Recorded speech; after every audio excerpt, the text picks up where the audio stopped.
Mirosotrany ireo dingana amin'ny fametrahana ny antsoina hoe mercurial des prix eo amin'ny sehatra ny tsenam-barim-panjakana mitondra fanazavana sy ny tsara ho fantatra momba ity moa ny tale général Manamahefa mandrindra ny tsenam-barim-panjakana na ny ARMP no ahafantarany be sy ny maro azy. Efa mandrositsika zany zao amin'izay hoe fikasa inona moa ty filazana tetikasa anankiray zay hoe fametrahana ny mercurial des prix efa tako hoe nisy dingana efa vita ihany satria efa be dia be nitety faritra le tato aminay tato ny tokony andraikitra tato aminay fa nitety faritra misy satria le izy izany mercurial des prix zany dia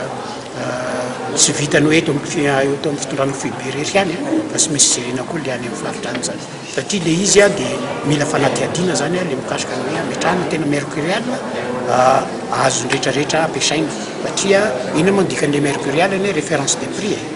sahala amin'izay le fipetraka izy hoe rehefa marché public zany mba misy iaingana zany eo amin'izany hoe mba hiken'ny olona hoe tahaka izao mividin'ity zavatra anankiray ity sahala amin'izao no tokony mba mividin'ity karazana référence marina fa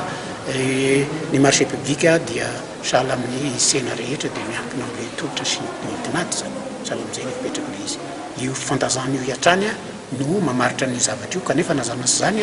amin'ny mahavolam-bahoaka azy dia tokony misy zavatra mba hiken'ny sain'olona rehetra zany dia zay ny sin'le mercurial.